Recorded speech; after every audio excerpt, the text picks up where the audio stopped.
I decided I would try to trace the transition in the Western world from valuing voluptuous figures to valuing slender ones. And what I found was that it had everything to do with the growth of the slave trade. It was very common for race scientists to suggest that, race is not just about skin color. It's also about behavior and appearance.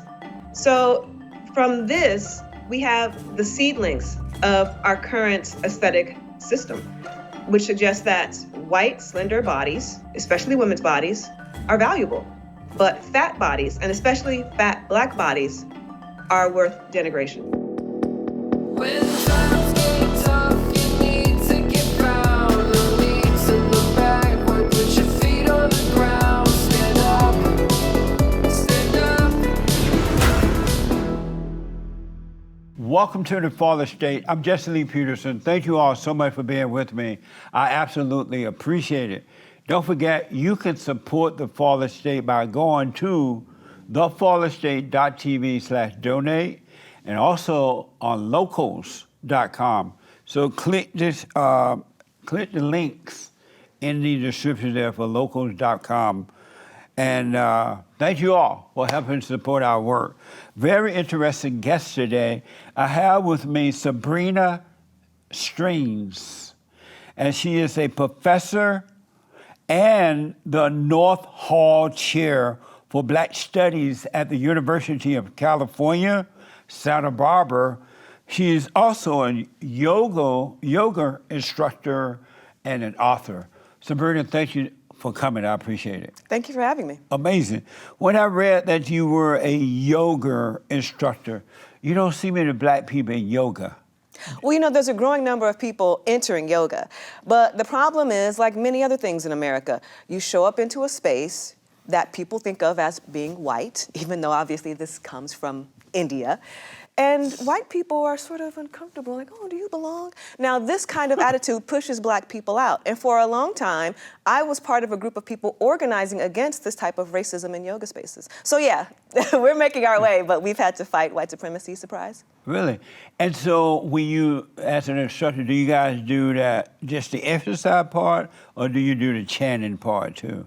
Oh, you can do, any of those things. When I taught yoga, I didn't really get into the chanting, but the breath work, known as the pranayama, which is supposed to add a sense of ease to the body by transforming the energy. Right. Did a lot of that, and also a lot of meditation. Oh, okay. Amazing. So are you a Christian? No, I'm not a Christian. I was raised Christian, but I'm not Christian now. What happened? You know what? I've had a falling out with my pastor, to be quite honest. My pastor didn't like the way I was wearing my hair. And, I've always been a little bit defiant. So I addressed the entire church. Like, I have the right to wear my hair the way I want to. Yeah. Yeah. It just sort of made me question my faith after he did that. Really? Mm-hmm. And so as a result of that, you went away from Christianity. That's right. And you became a what? Well, for a long time, I suppose I didn't have a firm faith. For a number of years, I identified as Buddhist, and now I'm sort of not quite sure that's where I land either. So I'm a person who believes in connecting with the divine, especially the divine feminine, and in meditation. What did your parents say when you walked away from Christianity? Well, my parents actually weren't much into the church. I learned a lot from my dad, and what my dad was sort of saying was that he doesn't really agree with organized religion. He believes in having his own connection to God. And now I'm starting to evolve and come to that view as well. Really? So you said you are a divine what? I'm really into the divine feminine. What's that? So before Christianity took hold, especially in the Western world, there were a lot of different places where people worshiped goddesses, like Isis, like Sophia, like Tara, like Kuan Yin. And so part of what myself and a lot of other people are doing right now is trying to recover this information. What were some of the practices? Who were these goddesses? And how can they give us a new understanding of what it means to be a woman in the modern world? Really? And so do you believe there's a God? I believe there are many gods and goddesses. Really? But not one primary God above all? No, I don't believe there is one primary God above all. Really? You really went away from Christianity. What the? That I did. Do you believe that human beings are in a fallen state? No, I don't believe that. Do you know what that means? I think I do. I mean, like from the fall, right? Right. From Adam and Eve. Yes. Yes, no, I don't believe that. And why not? Well, in my forays in other religions and other spiritual paths, I learned about this idea of not original sin, but original grace. And this is very common in Buddhist circles. It's the idea that we're not inherently flawed, we're inherently good. But there are so many different forces that are working on us to try to take us away from our inherent goodness. And so what we're trying to do is get back to that. And does Buddha teach that this goodness come from God or from human beings? It's just innate within the spirit of all of us. So within Buddhism, the idea is that there is a connection amongst all human beings. There is a spiritual connection amongst us. But because of all of the sort of greed, hatred, and delusion, we get away from that. No. So our idea is like, how can we sit and be still and remember that we are all divine and we have a connection to the spirit and to one another? Amazing. I do believe that. I believe that we are connected one way or another, and we are divided and believe that we are disconnected because of the hatred, the anger and stuff. Yeah. There's a lot of ways in which the ideas of Buddhism, or even just the ideas about contemplative practices, are not incompatible with Christianity. No. Amazing. So what's important to you? Well, what's important to me in terms of the spirit is feeling like I have a home. You know, I've read about a lot of women in Christianity who feel bereft because there isn't a female figure to look up to. And I think that's another thing that I noticed. So for me, I want to see myself reflected in the gods and goddesses, especially if I'm also part of the divine. So that's important to me. But one of the things that I'm coming to terms with is that a lot of religions, including Buddhism in my experience, not really addressing many of the social problems that we're dealing with here. And for that reason, people continue to suffer even within their faith. And when you say here, do you mean here in America or here what? Well, I meant in the world, but America is a prime example of a place where you can find so many people behaving like they're very holy. But, oh, what about racism? Oh, no, I don't get into that. I had a black spiritual teacher tell me that recently. Really? Yes. And what did you say to the teacher when they said that? The teacher was trying to convince me that we were doing just fine because we're all BIPOC people. There was a lot of black people around, and there were no white people. And so we're doing great here. And I thought, actually, if we're concerned about the problem of racism, it's not eradicated when we simply remove the white people, because racism is part of our institutions. It's also internalized by black people. And so I addressed the fact that we live with colorism in our community. So how is it possible that we just remove the white people and the white supremacy is gone? No, the white supremacy is within us. Really? You know, when I read up on you preparing for the show, you seem to really be into the black thing. How did that happen? Part of it's my upbringing, you know, just like a family filled with loving black folks, always goofing, clowning, laughing. But also, you know, to be quite honest, I thought I would be a mathematician. I was really good at math. I was so good at math that they skipped me. I could have skipped a grade, but my parents didn't want me to be graduating high school when I was 16. I mean, it was to the point where I could be at a diner and calculate 19% of the tip on a dime. But once I started in college and learning more about black history, I was like, oh, no. I can't worry about like pursuing my A Beautiful Mind dreams. I need to be focusing on the problems that are impacting black people, and especially black women. So much of my research addresses the lives of black women. I noticed that. That's amazing. Mm-hmm. And so you are a professor of black studies, right? Yes. What does that mean exactly? That's an excellent question. Yeah, what does that mean, black studies, and how much study can you do about a color? You know what I mean? That's a phenomenal question because, you know, I won't say this guy's name because he didn't give me permission to, but there was a senior faculty member years ago in my current program who was asked, like, what is Black Studies? And he was like, well, I don't know. It's like it could be anything and everything. Black Studies is really the study of the lives and histories of black people in the diaspora, which literally could be anything. I mean, think about America. What aspect of American society has not been touched by blackness? Everything has been touched by blackness. Like what, for example? Well, I'm thinking about the music industry, right? Right. I'm thinking about Hollywood. We're right here in Los Angeles. So much of what happens in Hollywood is simultaneously trying to deny black people roles, historically we're talking about, right? While also trying to reveal a certain type of blackness through blackface. So you can't look at the history of any industry in this nation and not notice either the visibility of black people as low-level workers or the way in which they're purposefully expunged and then being replaced by white people. When you say there's a lot in this country that's been touched by black people, you're right that Hollywood, the music industry has been touched by black dancing, playing ball, basketball, and stuff like that.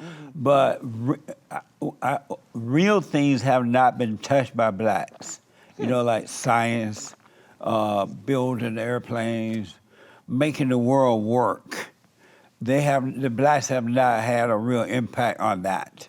Oh, that's not the case. No, we have impacted every single industry and sometimes in hidden ways. Here's a perfect example, because we're talking about science. There is a well-known, he's considered the father of gynecology, a doctor by the name of Marion Sims. And what he did was he invented the speculum, which a lot of people working in obstetrics, a lot of gynecologists still use. But not until recently, people didn't know that he was able to create this very valuable tool for women's reproductive health by experimenting on slave women. Nice. Well, right? And so now it's because of black women's bodies that we have this tremendous scientific advancement, but for the longest time, black women were invisibilized there. So, I'm a scientist, actually, and part of what I do is critique medical science for being racist. So we are there, but people often like to ignore us because we don't fit in with the American bootstraps mythology too often. I noticed that you are at UC Santa Barbara. Did you get in on affirmative action, or did you earn it? I mean, black people earned affirmative action. Let's be clear about the civil rights movement. So whenever you're dealing with these kinds of opportunities, there's always going to be white people who think you don't belong. So I have what's known as a North Hall chair, which is a position that was advocated for by black students in 2012, following up on protests from the 1960s. So in 1968, there were massive protests, obviously throughout the universe, but on UC Santa Barbara campus. The students, who are athletes, were demanding representation of themselves in the form of faculty, in the form of staff. They wanted more black people on campus. Now, fast forward to 2012, the students were like, you have not gone far enough to give us what we desire. 1968 created the Black Studies program at UC Santa Barbara. And 2012 created my position, that of the North Hall chair. So I am there representing this lineage of activism. But, I mean, obviously, this was a job that was not going to go to a white person. They would not have been deserving of it. And so you got in based on affirmative action? No, I did not get in based on affirmative action. You earned it? I got in based on the protests of the students and my own excellence. I mean, I have 2 books and they're doing pretty well. And so did you take the white SAT, or the test you have to take to get into the school? Did you take that test? Oh, yeah. I mean, I took the SAT when I was in high school a million years ago. Sure. Oh, okay.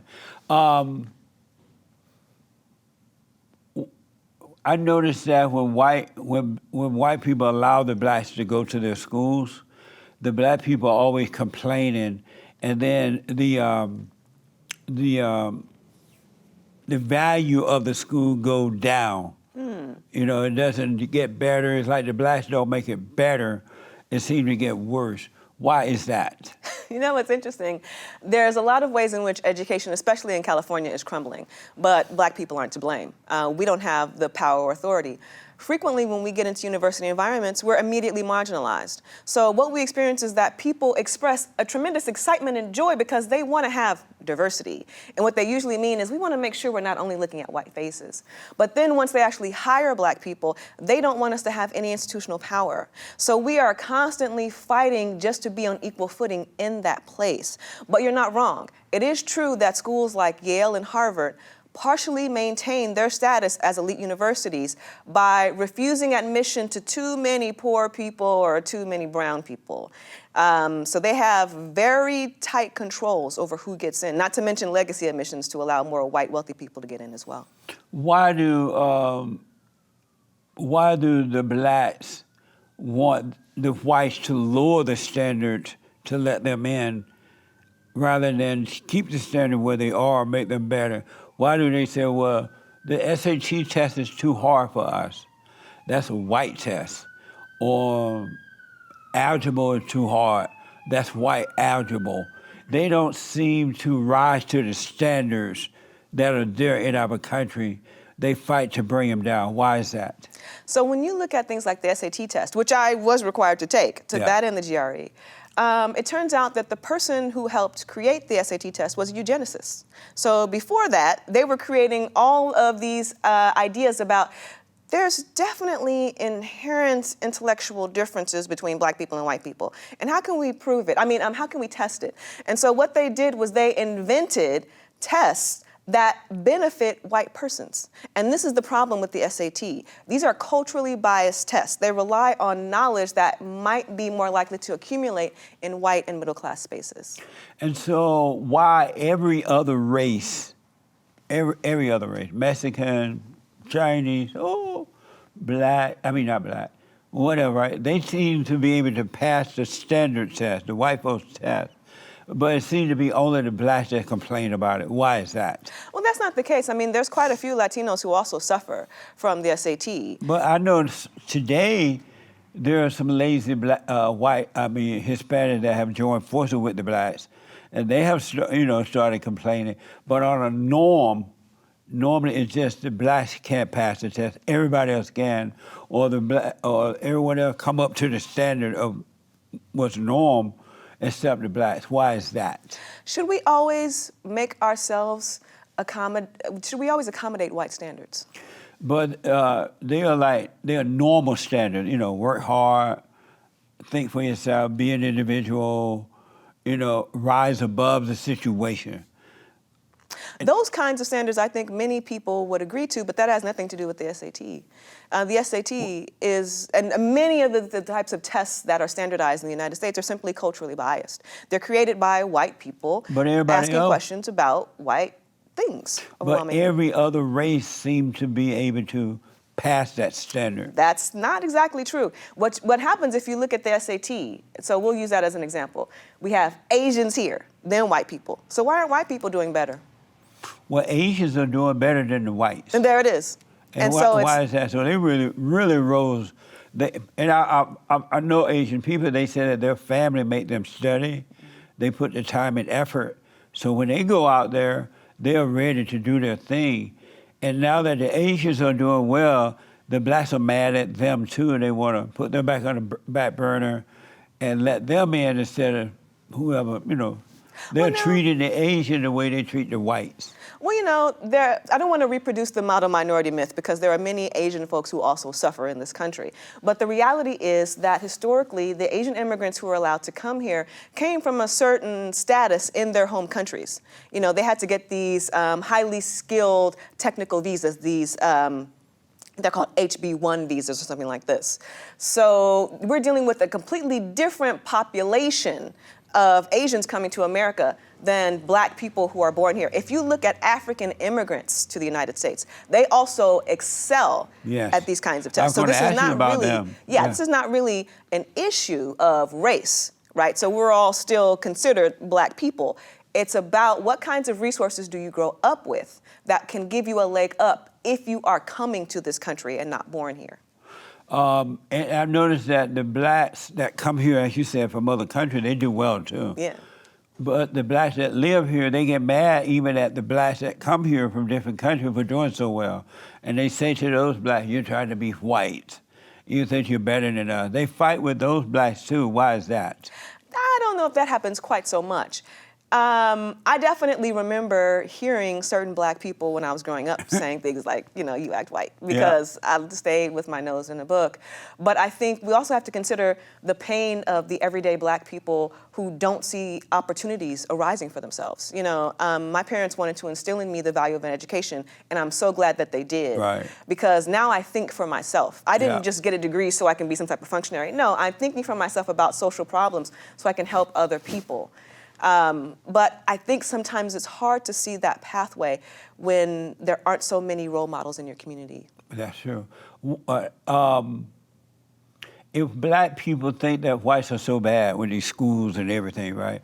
Why do they go to a white school, university, rather than going to a black university? Well, sometimes, first of all, there's only so many black universities, so we all can't go there. And many of us want to remain near the places where we grew up. I'm sure that Spelman is a great school, but Spelman is in Atlanta. I grew up here in Los Angeles, and so the schools that I went to were all California schools. I think many people want to have the right to stay exactly where they are, and this is one of the problems with the civil rights movement, because I have no doubt that the black leaders of the civil rights movement, wanted there to be more resources invested in black spaces. But the way in which integration was actually managed by white liberals like Lyndon Johnson was to create programs to take the cream out of these communities. So then instead of having a local school that educates black people who have aspirations to do better for themselves through education have to leave their communities, have to go elsewhere.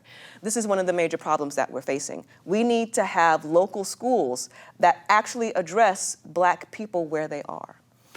In the school, I noticed that with the public schools around here, where they're predominantly black, the teachers and the students don't work as hard.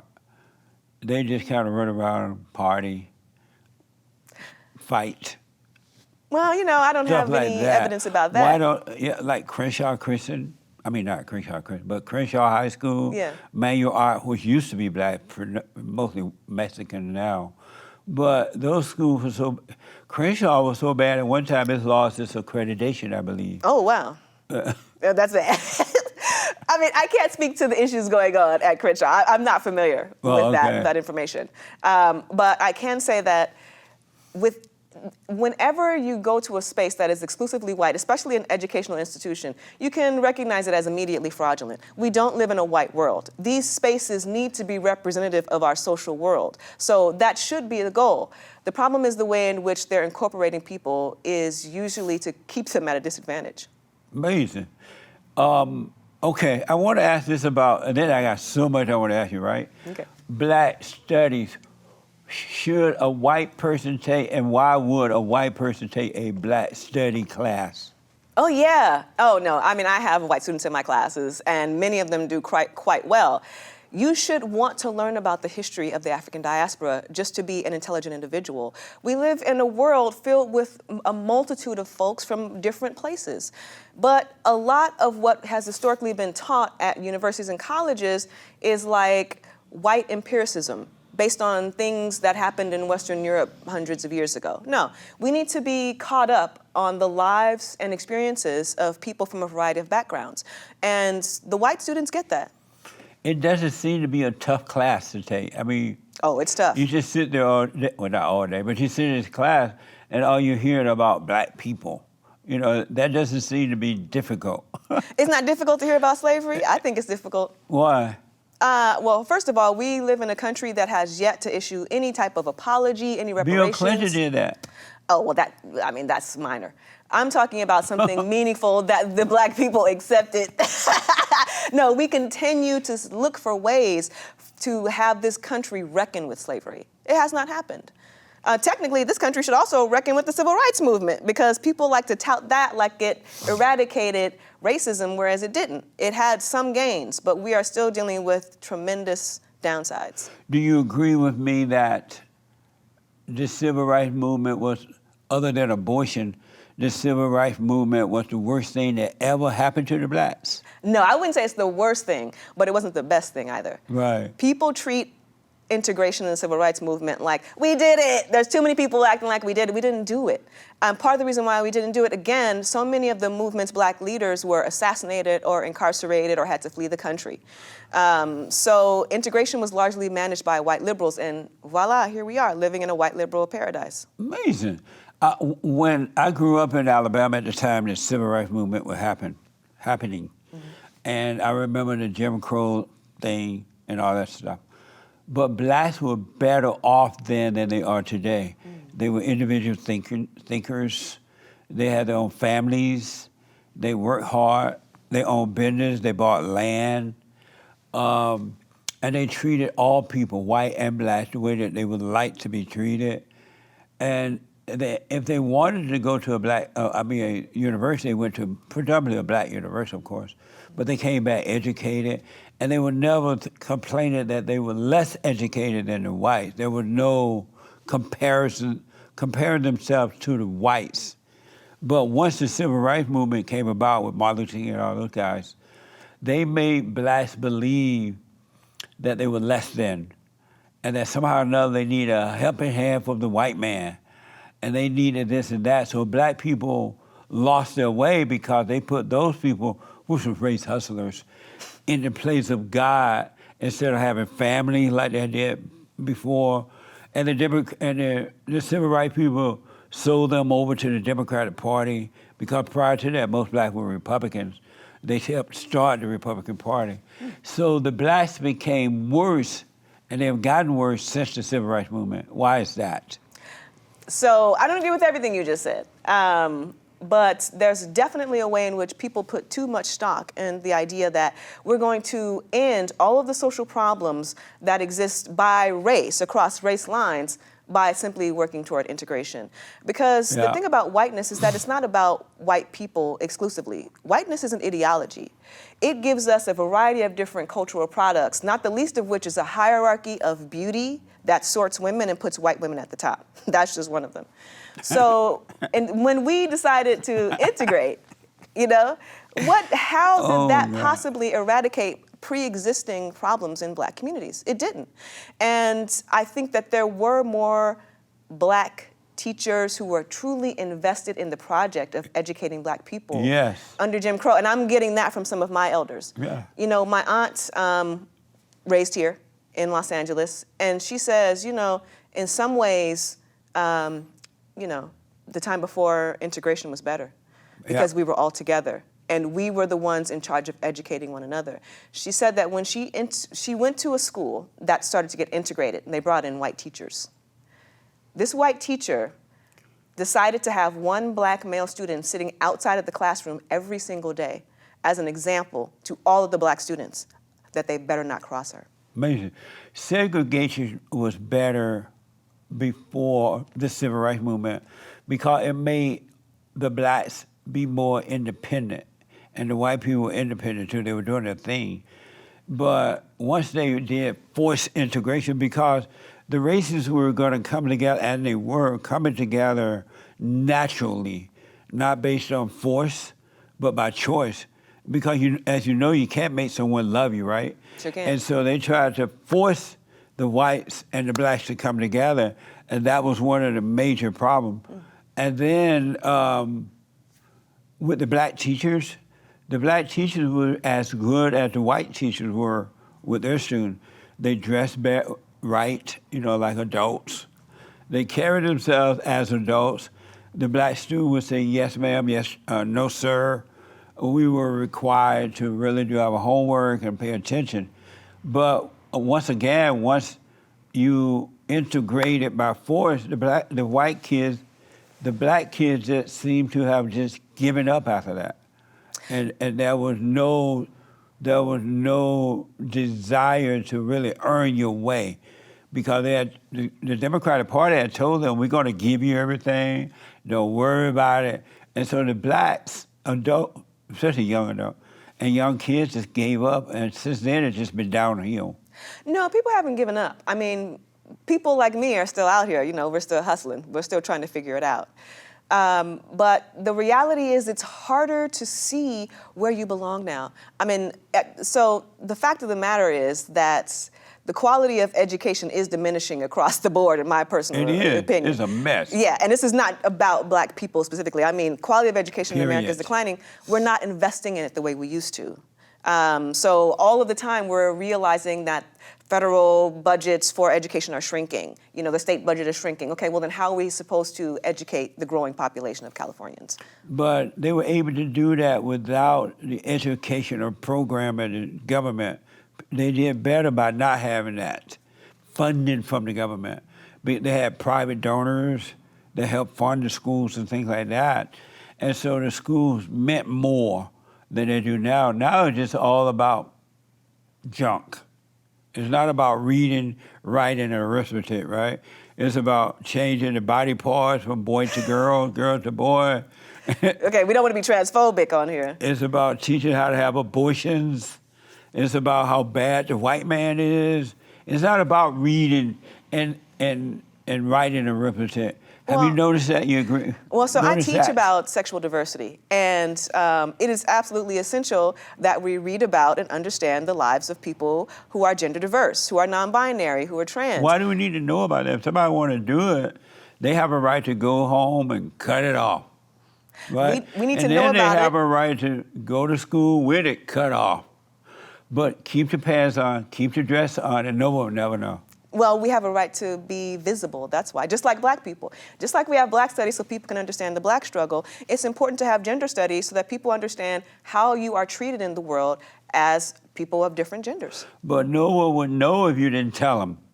People might know. How? Well, unless the you whole walk point to of school gender in diversity. a dress or something, you know. You might, yeah. The whole point of gender diversity is that you show up being your self-identified gender. So you can look, I mean, even me, sometimes I think of myself as a non-binary person. I usually identify as a woman. But there are plenty of times where I want to lean more into my masculinity. What does that mean? Well, it means maybe I don't worry about having on my eyeliner. You know, maybe it means I wear Oxfords. You know, maybe I might wear a button-up shirt and a tie. You know, it's like you present yourself in a way that feels appropriate for you that day. So sometimes you feel like a man? Well, I definitely have a lot of masculine energy. We all have masculine and feminine energy. So do you feel like a man sometimes? I wouldn't say I feel like a man, but I don't identify as a trans person. So I'm not saying that I'm transitioning. I'm saying sometimes I honor different energies in the way I present myself. Really? Yeah. And so sometimes you get up in the morning and you say, you know what, I honor myself as a man today. No, I never said that. Oh. So how do you know when you feel like putting on man clothes? I wouldn't necessarily call them man clothes. But I mean, today I look pretty well feminine. You do. But I don't always wear high heels. I frequently like to wear combat boots. So it just depends on what I feel like in the day. Amazing. Yeah. Really.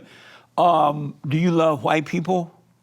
There are I have many white friends. I don't have any problems with white people in general. My problem is typically with whiteness. White what? Whiteness. That's different from white people. And so do you love white people? I have white people in my life who I love, sure. So do you love white people? I'm not saying that I love 100% of all the white people who exist who I don't know, but there are white people who I know and love, yeah. And why don't you love all white people? I think it's an aspiration as a person who is spiritual to love all people. But I don't want to sit here and be phony and act like I love all people. Not yet. I'm not that far along on my spiritual path. I'm still getting there. I see. Why do the blacks feel that white people are superior to them? I think that's the way white people often feel. No, but white people never say it. You always hear that from the blacks saying that. White supremacy, white people this, white people that. We need a hand up from the whites. We need this from the white. Why do the blacks feel that whites are superior to them? Well, they white even people call them white supremacy. That they're saying white superior. Well, what we are addressing when we say that is the way in which white people constructed race to make it seem like they were superior, based on a bunch of foolishness like skin color and hair texture and eye color. It's like, what does that have to do with anything? So when black people are talking about white supremacy, we're referring to race science, where they said they were better than us. Now, everybody now knows that's horseshit, but it doesn't mean that we're not... Yeah. Oh, okay. But it doesn't mean that we're not still confronting the problem of the race science that they constructed. But it's not the white people who are into the black hair or anybody's hair. It's the black people who are jealous of the white people. Their eyes are always on the white people. And so, and due to their jealousy, they think that they are less than the whites.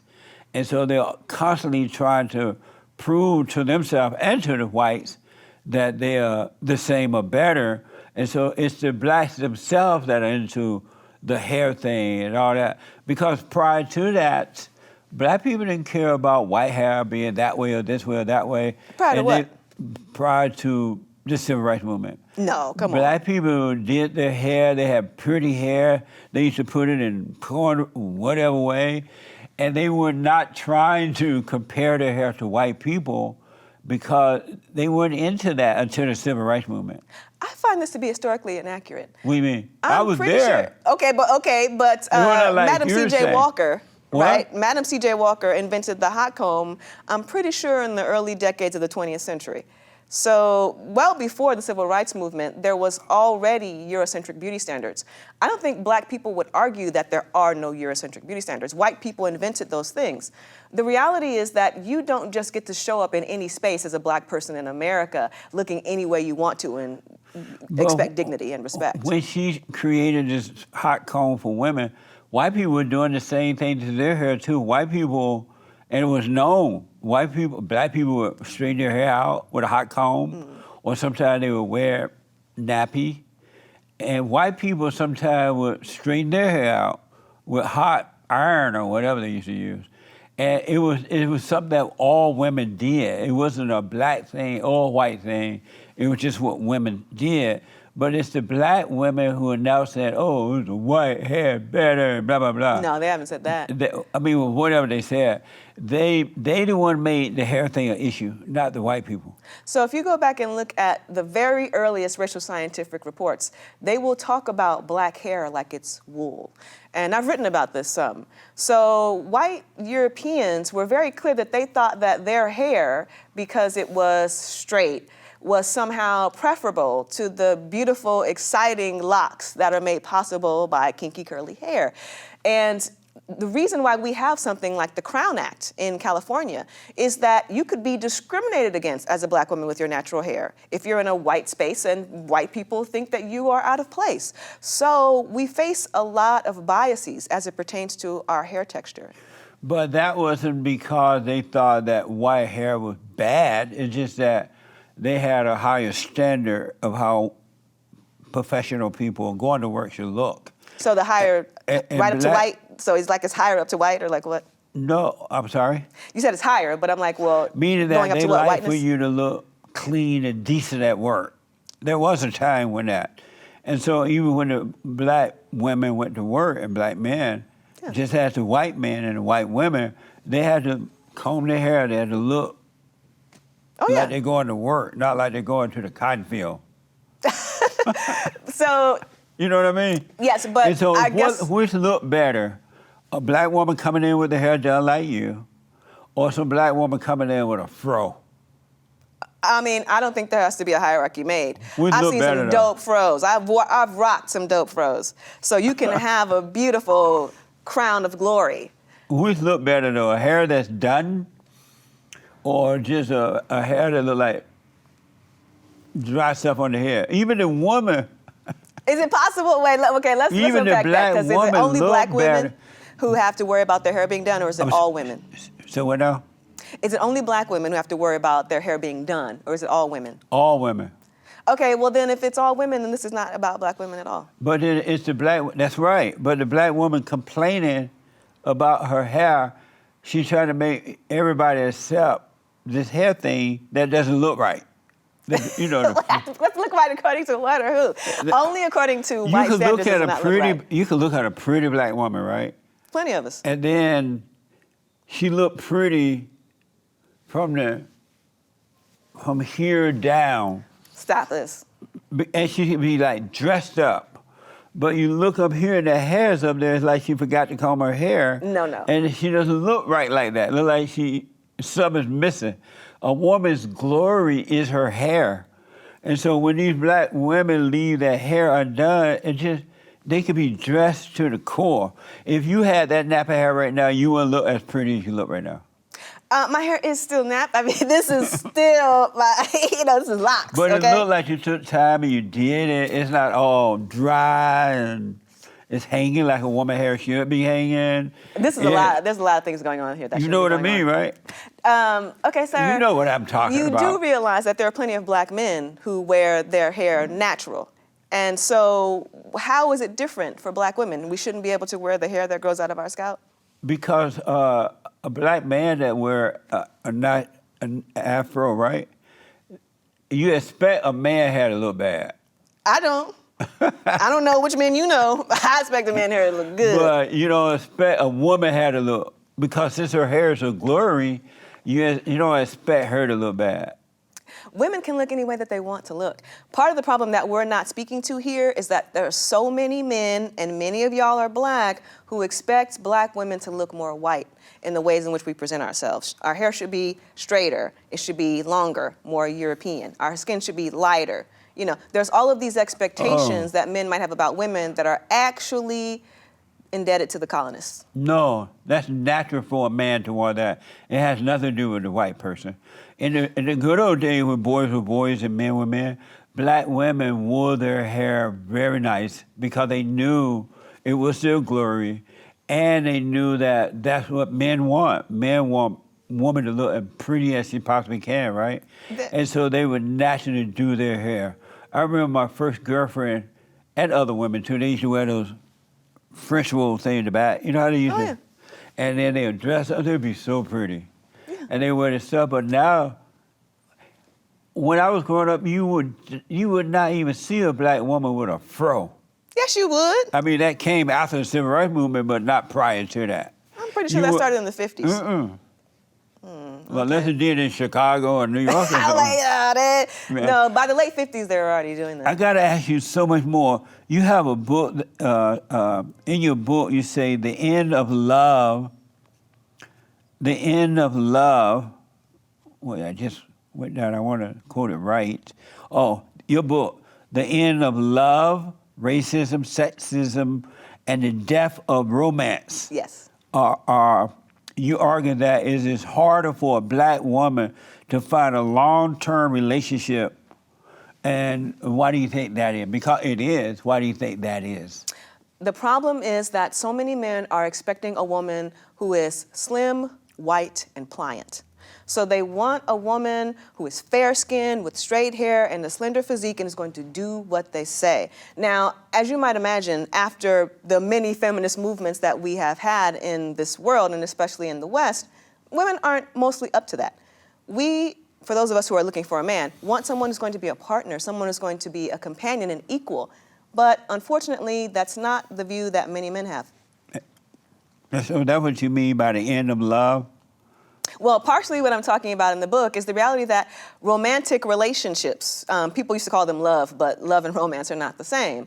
But romantic relationships that people used to expect would happen to everyone if you were just attractive enough as a woman, if you had enough money as a man, well, then, you get your taco as a woman and a man's wallet, and they're compatible and you're going to be together forever.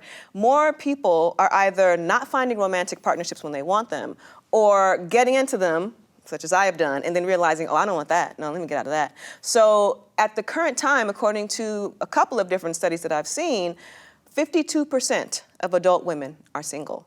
That makes us the majority. Some of us are choosing singlehood, like myself, but others, they want to have a man, but they don't want to follow the old traditional rules to get one. But if they don't, they're never going to get a man. There it is. You either are a trad wife or you're not a wife for a lot of men. Not every single one. But the real reason that black women don't have long-term relationship unless they get with a white man, is because black women, especially the educated ones, they're like nasty. They think they're equal to the man. If they have an education, they think they're smarter than the man. They think they don't need a man.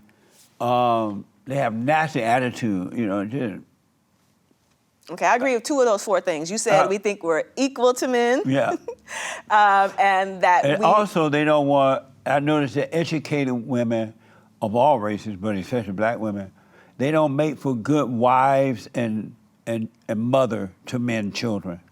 So now this that's is why the I issue. tell men they shouldn't marry an educated woman, because she would never make for a good wife and a good mother to his children. Now, that doesn't make any sense. Now, first of all, it's quite clear that I'm not nasty, and I'm pretty well educated. But I bet you're feel different like, when the men are dealing with you. well, I'm dealing with a man right now. I know, but you are nice now, but if we were dating or married, you'd be held to pay.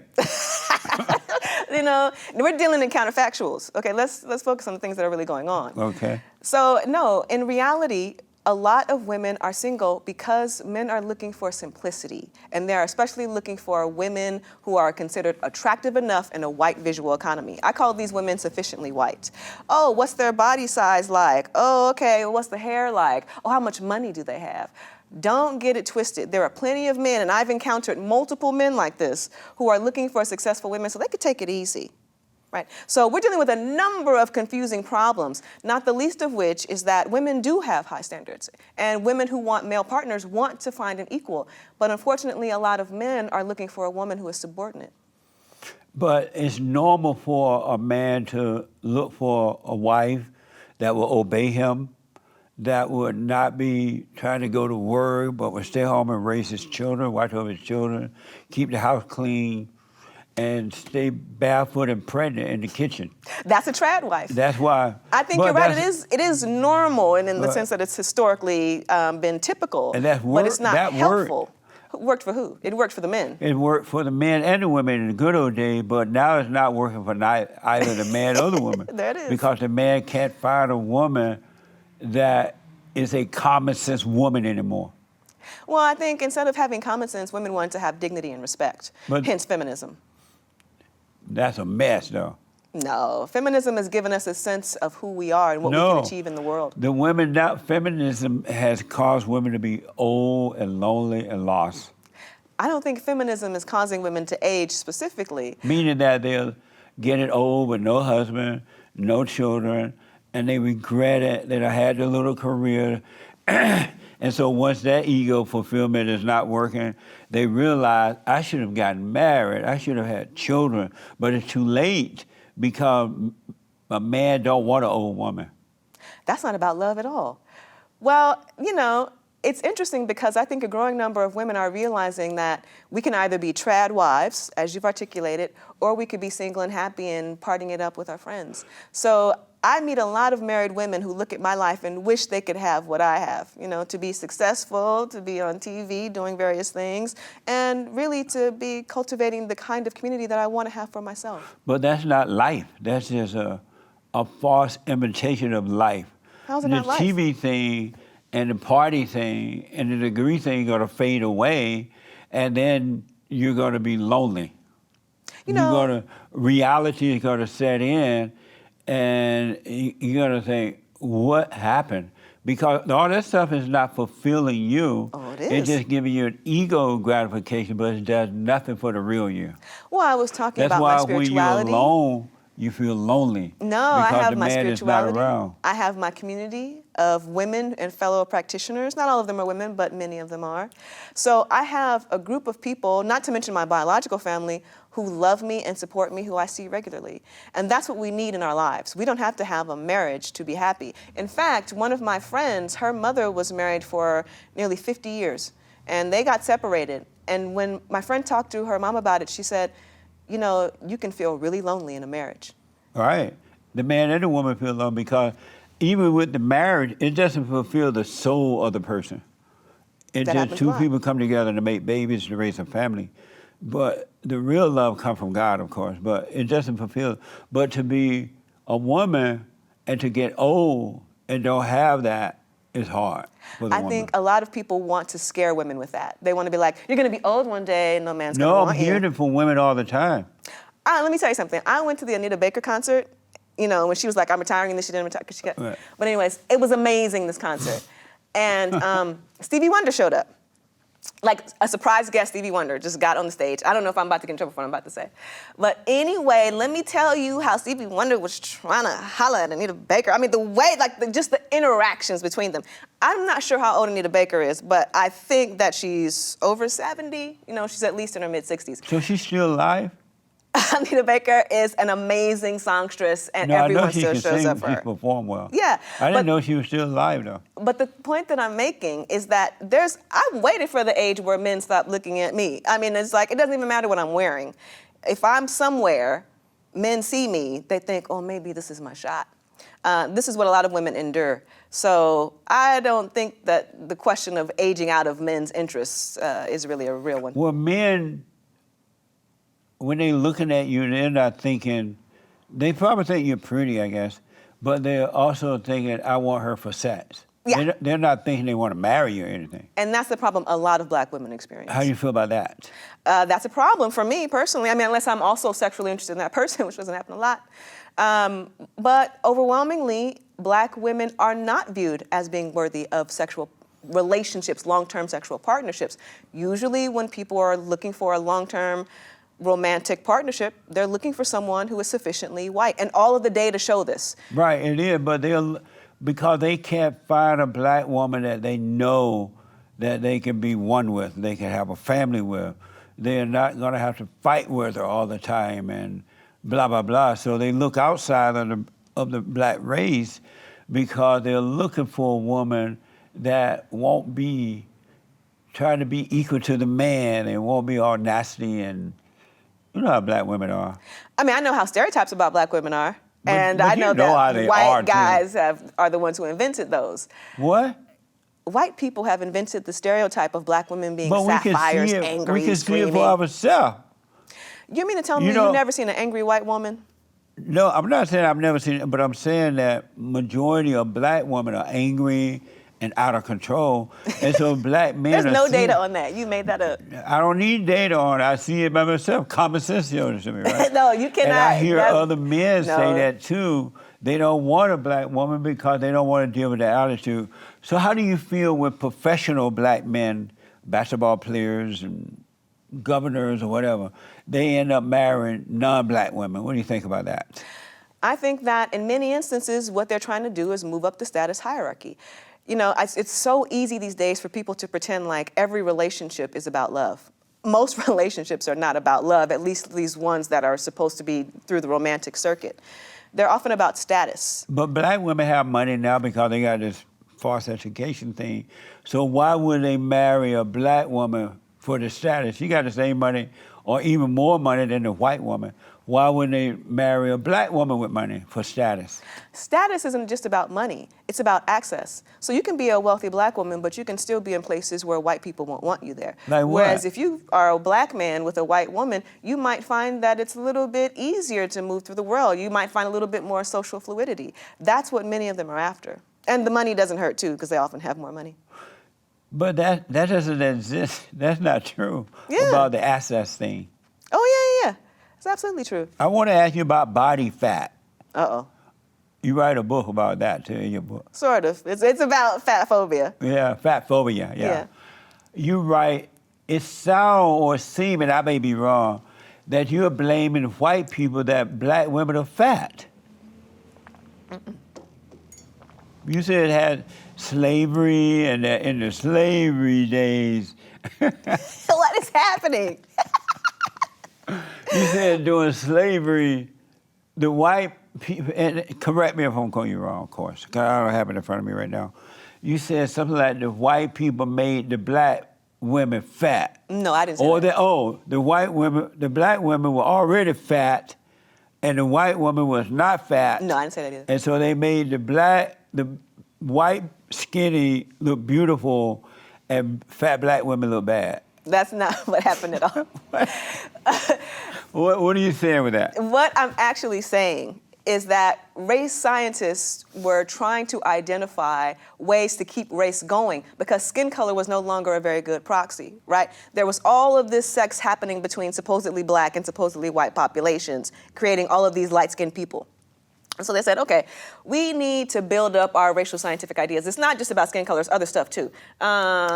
Yeah, it's about how much they eat. Black people are greedy and they tend to be fat. And we don't want ourselves to be like that because we're good, restrained, white Christians, right? So that was really the genesis of the idea. Because for a very long time, as we can see in Renaissance art, there were plenty of voluptuous, fat, curvaceous, fleshy white women who were deemed the epitome of beauty.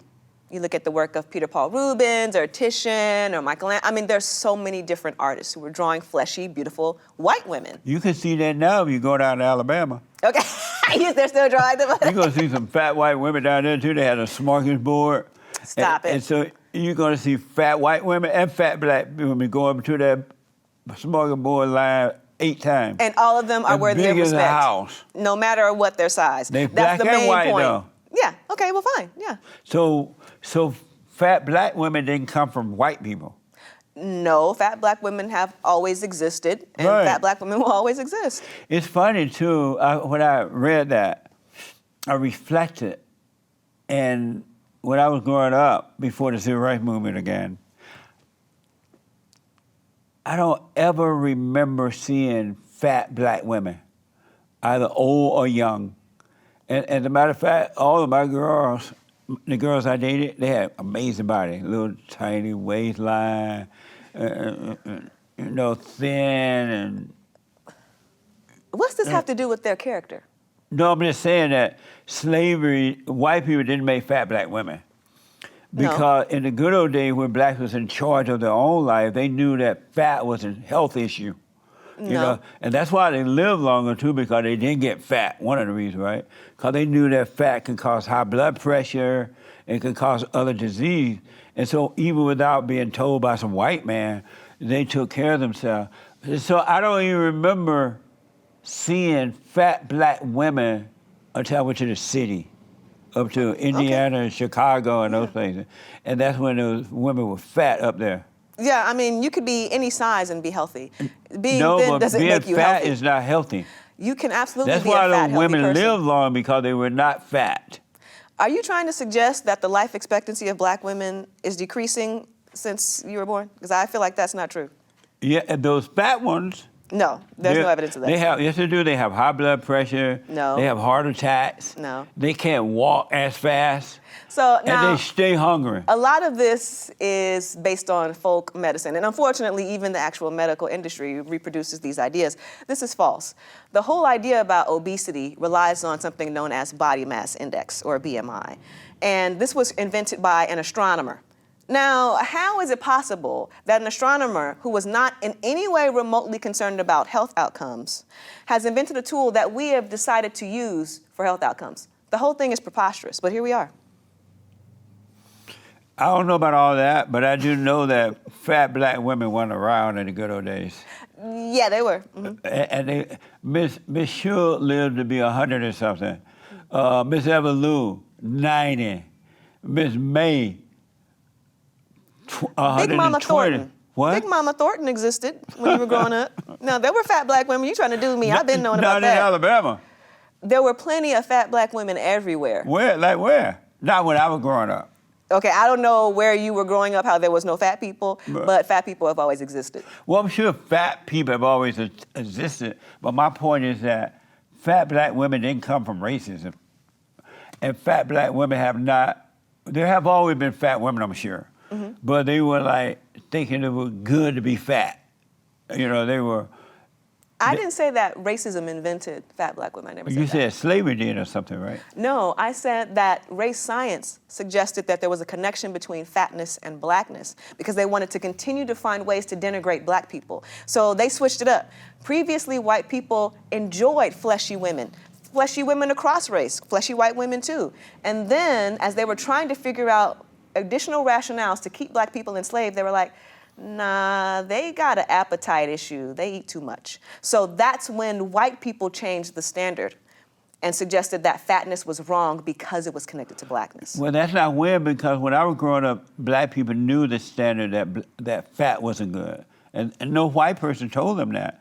They knew fat wasn't healthy. As we know today that fat is not healthy. We don't know that. Uh-huh. And when you say fat, what do you mean? Fat. You realize that when there's a variety of different weights, so that a person could be considered a small fat, right, to a super fat. So for you, any amount of fat on the body is wrong? No. You know fat when you see it. But right? This is not medicine at all. That's like, you can't be like, nah, I know fat when I see it. No, that's not right. But you do know fat when you see it, right? That's exactly what I'm countering. No. You don't know fat when you see it? What I know is that there's a variety of different fat I can see people. you walking down the road or you at some event. Uh-oh. And I can see you walking through the event and you see fat women over there. You're thinking, oh, those are fat women over there. You may not say it, but you recognize a fat woman when you see her. I'm not saying I've never seen fat people. I rest my case. Fat people exist. I rest my case. How is that your case? We know fat when we see it. But that's different from assuming that any type of person that you identify as fat is unhealthy. That's wrong. No, a fat person is an unhealthy person. That's why I've been asking you, what do you mean when you say that? They have high blood pressure. None they of this have is some type of heart verifiable. disease. They have some type of medical issue. Okay, we may as well Their leave this legs alone. are swollen. No, none of this is right. They can barely walk. Incorrect. But so I got to ask this. Do you believe racism exists? Absolutely. And what is racism? Racism is treating people differently on the basis of race, which was invented by colonists. And racism is specifically targeting non-white persons because it was invented by white people to maintain white power. So when black people treat white people differently, are they being racist? No, they're being bigoted. Are they being racist toward white people? No, you can't be racist toward white people. Why not? Because whiteness That doesn't make sense. No, racism and white supremacy are the same thing. So you can't be racist to white people. Why not? You can be bigoted to white people, What's but not the racist. difference between bigoted and racism? If we're talking about the use of words. So racism, when you are being racist toward another person, that's about power. I don't have any type of institutional power in the United States to be racist toward white people. This is coming from individuals who have the institutional power to cause harm by treating different people of different races differently. But that doesn't make sense because black people treat each other that way. They treat white people. When blacks are treating each other that way, are they being racist toward each other? Yeah, black people can definitely be anti-black. Yeah, that goes on. And is that racism? Yeah, sure. Amazing. Have you ever dated a white man? Yeah. Uh-huh. What's the I there? rest my case. What was the case? You didn't make the case. Why would you date the enemy? I never said white people were the enemy. You call them racist? I did not just say white people were racist. You did. I You've been did saying not. it all day. No, I did not. What'd you call them? I said that you can get a variety of different types of white people, some of whom I love, but that the problem is whiteness, institutionalized racism. So the white people that you love, are they whiteness? That doesn't make any sense. Well, whiteness is the cultural sea that we are swimming in. Wow.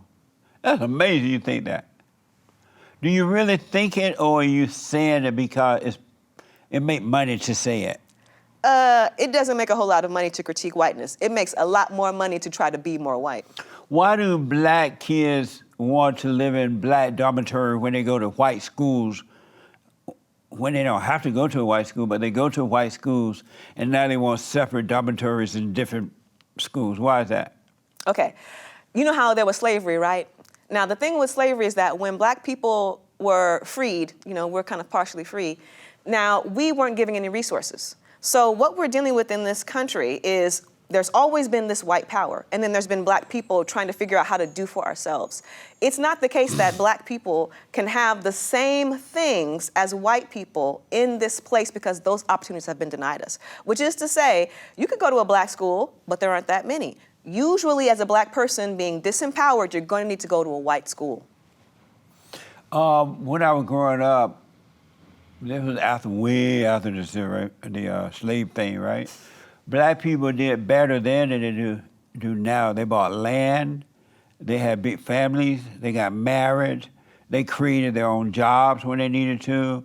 They did everything, and they had whatever they wanted to have, and they didn't compare to themselves to the white people why is it that some kind of a reason the blacks have skipped over that time after slavery and saying that everything is to blame on slavery when black people were doing much better after slavery and before the Jim Crow, the so-called civil rights movement? They did better then. Why can't they continue to do that? You know, that's really kind of an interesting question, but one of the things that happens in America is that when black people protest, we're given some type of recognition for a short period of time, like during Reconstruction, right? So there was a few years after slavery in which black people were really making gains, entering Congress even, right? Buying lands, all of this stuff. Then these programs start to go away as white people determine that they've given away too much. That's and not then why we they fight went. again. Civil rights movement. Oh, we get some gains. Oh no, let's That's take not those why back. they went away. They went away because blacks stopped being individuals and they got into the black thing. Why would they do that if they were still doing well? They listened to the civil rights movement. Okay. They listened to Martin Luther King, Jesse Jackson, the whole civil rights movement, and they brainwashed the people to believe they couldn't make it. So make us your leaders, let us think for you, tell you how to vote, we're going to get you welfare, and that's when everything went bad. I don't think MLK ever mentioned that. I don't know if MLK mentioned welfare. Well, I don't know if Martin Luther King himself mentioned it, but his movement was about that. No, the movement wasn't about welfare. The movement was why about did they equality. end up on welfare then? Uh-huh. First of all, there are plenty of black Rest people who my are not case. on welfare. These cases are not being made while you're arresting them. I don't know what's going on. When you hear black men complain about white men holding them down and crying white supremacists, as a woman and as a black woman, how do you feel when you hear black men talking about another man can hold him down? I don't know if I've ever heard anyone say quite that. But one of my concerns with a lot of black men, not every black man, but too many black men, especially millennials and Gen Z, want to be real upset about white male power, and they be trying to holler at the next white woman. It's like, now, figure out where you want to be with the situation. You know, either you want to be embedded in white spaces alongside white men and white women, or you don't.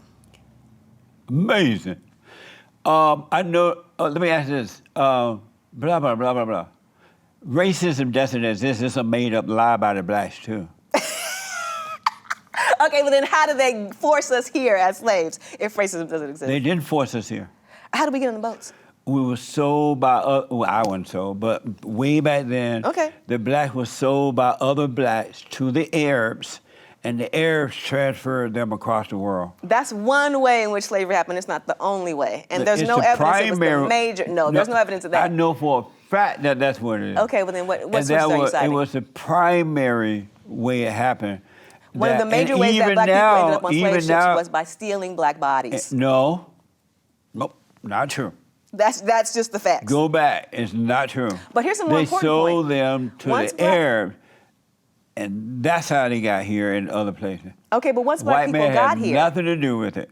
Go ahead. white men had everything to do with No. it. Because, see, other forms of slavery outside of the United States weren't the chattel form of slavery, which meant that if you have children, your children are slaves too. How was that a choice? So you can say what you want to say about the black people who sold to the Arabs, who sold to the white people. That circuit did exist. That didn't have anything to do with what was going on the ground in the plantations here in America, where white people were saying, every offspring of yours is mine. There were, I may be off on the number here, so if I am wrong. Okay. In Kentucky or Tennessee, one of those states, there were as many black slave owners as there were white slave owners. That's literally impossible. Did you know that? No, that's not It's possible. true. Ask Big Bump.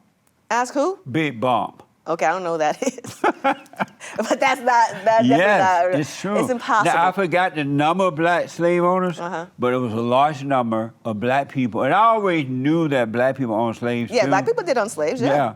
But I don't hear the blacks complain about that at all. Well, I mean, because we're talking about one or two black people here and No. there. It No, was we're not not. possible for the vast majority of black people No, to that's own not slaves. true. The vast majority of black people were slaves. So it's, I mean, of course, we're going to be angry at anybody who owns us. It Well, why wasn't don't even y'all just white complain people. about the black slave owners? Because they were not the ones who owned the vast majority of black people. So it has to be vast majority. Don't get me wrong. If you're owning slaves, that's a problem no matter who you are. But So why a don't black y'all person might complain have about had, that then? 2 slaves. Why don't y'all complain about that? Who's the y'all? Even in parts of Africa right now, blacks are still enslaved by the Arabs. I don't hear y'all complaining about that. I think anywhere black people are enslaved, black people are complaining about it. Why don't we hear about that then? I don't control the news. Oh. So that's what's But going on you there. don't say anything about it either. I say anything about what? The blacks are enslaved in parts of Africa right now. So where are we talking about? Everywhere. Okay, I've never seen this data. I mean, there is a pre-existing Arab colony. I think it's called Western Sahara. Yes. I'm not sure how many black people live there. Enough to be enslaved. I'm gonna leave that alone. So racism does not exist. It's a made-up lie by the so-called the race hustlers because they wanted to control the blacks Okay. for power and wealth for themselves, right? Our problem is a spiritual problem. It's a warfare between good and evil within us, each Okay. individual, right? It's a battle going on inside. Evil is in the mind and emotions, and good is in the heart. And so that battle is going on, and each individual have a spiritual battle, not a race battle at all. Both things are going Do you on. disagree with that? Race is itself a spiritual issue. Do you agree with me that it's a spiritual battle and not a race battle? No, I don't, because I think race Buddha is a is spiritual not issue. going to like you for saying that. How you know? Because I know Buddha. Oh, okay. Well, Which I heard one? about Buddha, the little fat one. There's quite a lot of different Buddhas. Are all them fat? No, only one manifestation is. Well, every as far time as I know. go into a Buddha restaurant, Yeah. Chinese or whatever they are, the Buddha is always fat, sitting there with waiting for money. I don't know about the money part. I think that they're supposed to be offering a blessing to the people who enter the establishment. But all that fat don't look like a blessing. It is. Imagine how much money you needed to be able to eat during the time of the Buddha. To be fat, that was amazing. You were rich. Really? Yeah. So that's why Buddha is fat.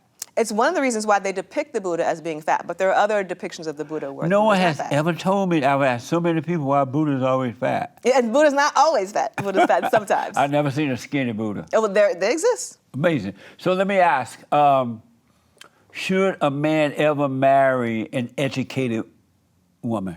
If he wants to be happy. No. Should he ever marry one? If a man is straight and wants to be happy, he ought to marry an There is educated not woman. one man that's married to an educated woman and happy, not one. What you trying to say about the Clintons?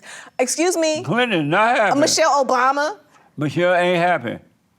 How are you going to say Michelle's not happy? She has a weak man. You were just talking about the man. Right. I Because think that Barack is quite happy to have Michelle. Barack cannot handle Michelle because she's an educated woman. So you're trying to tell me Barack Obama's unhappy with Michelle Obama? Yes. It's going to be so many black people going to send you letters about this. What? It's going to be a lot of letters from black folks about this. Why? I hope you realize that pretty much everybody loves Michelle Obama. Should a man, you agree with me that a man shouldn't marry an educated woman because they never make for a good wife and mother to his children? No, I feel like that's the position of Hugh Hefner. What you been reading Playboy? Hugh Hefner more or less said that. Or at least Playboy said it. Who is Hugh Hefner? The player? Something tells me you know who Hugh Hefner is. What do you say he is? The Playboy. Oh, yeah. Yeah, the Playboy magnet. But you do agree that an educated woman does not make for a good wife and mother, right? No, I didn't For agree his with that children. at all. No, I didn't say that. Really? No, I don't agree with that. Were women created to lead or follow? Both. Women should lead and follow, just like men and people of other genders. But it's not in the nature of a woman to lead. Well, you know, according to some historical Buddhists, people who, for example, practice with the goddess Tara, the woman was supposed to represent leadership and the man was supposed to represent consciousness. So there are those traditions where they believe that women are natural leaders. That's in the Buddha religion thing? Yeah, in historical No forms wonder of Buddhism. Mr. Buddha is fat. If Wait. he's being led by a woman, I don't understand what that has to do with anything. he's suppressed. Oh man, I gotta end this. I gotta put you on the hot seat. Okay. Oh, okay. And I need you to answer these questions as quickly as possible. Alrighty. The hot seat.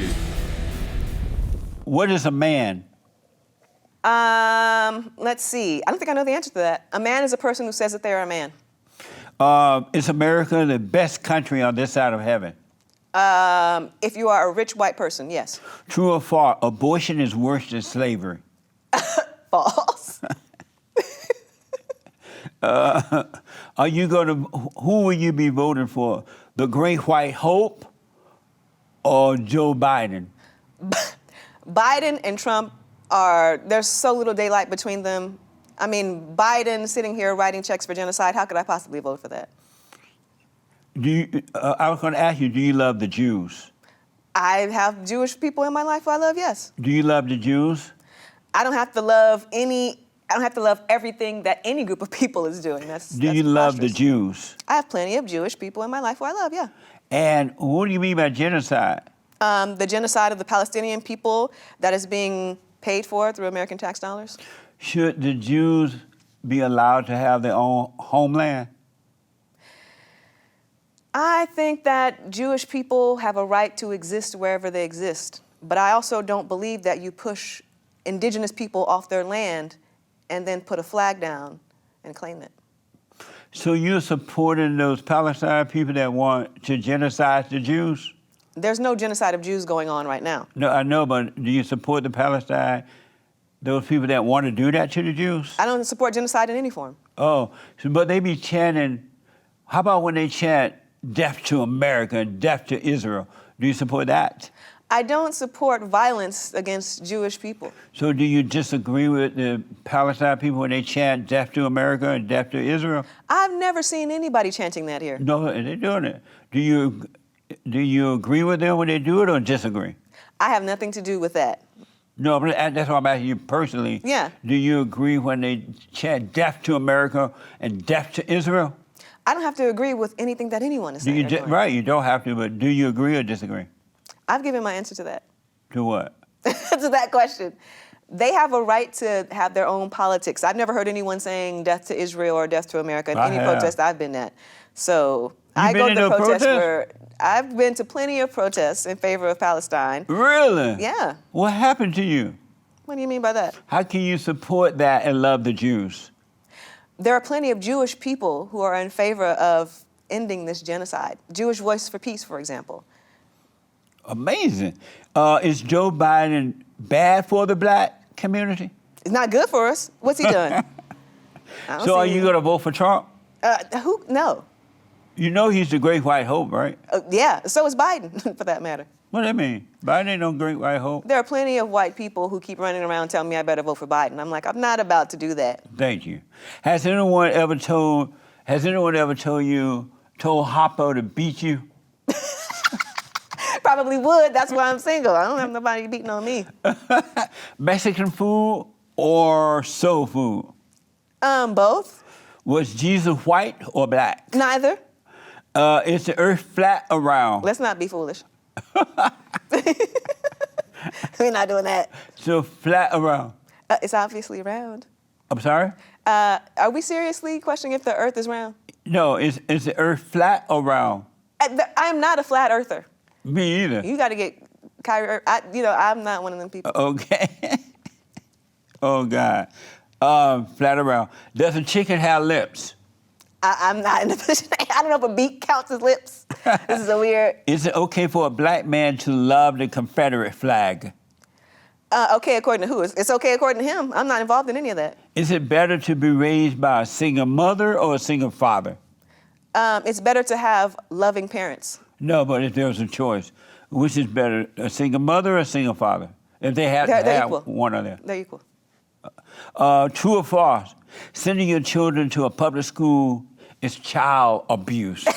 Depends on what school, I guess. But no, public schools are definitely failing our children. Yeah. Should men be allowed to play in women's sports? Not cisgender men, no.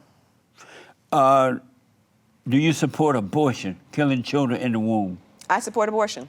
Killing children in the womb? I don't see how you can call an unborn fetus a child, so I support abortion. Amazing. Did you have fun? I did have fun. It was amazing. Thank you. Thank you so much for coming on. It was really amazing. Yeah, I had a good time. Tell the folks how to get your books, your Instagram, whatever you want to put out. Okay, so you can catch me on Instagram at Yogini Black. My book is called The End of Love. racism, sexism, and the death of romance. Find out about how porn and rap have created these fuckboys you're dealing with. Amazing. Well, thank you again for coming on and taking the hot seat and all that. And thank you all for tuning in. I absolutely appreciate it. Don't forget to support us on TheFallenState.com/donate, and then click the link on locals.com to support as well. Like, follow, ring the bell. Y'all know what to do, right? Do all that. And if you have other interesting guests that you would like to see on here, let us know about it. I do appreciate it. And yes, my eye is now healing much, much better. It still I have stitches in my eyeball. Did you know they could put stitches in the eyeball? I guess I didn't want to know too much about that. That sounds painful. It does. I feel the stitches in my eyeball. Oh my gosh. But it's not painful for some weird reason. It just, I feel them, but it feels like I got dirt or grit or somehow, you get dust in your eye. Yeah. It feels like that. Oh, I don't like that at all. Before you came, it was all swollen and. Oh, no. It was a mess. Well, you seem to be healing nicely then. It is. It's healing quite well. Thank you. So it's healing. I'm getting there one day at a time. And again, thank you all for your support. Let us hear from you. Take care. And thank you again. Thank you. Amazing.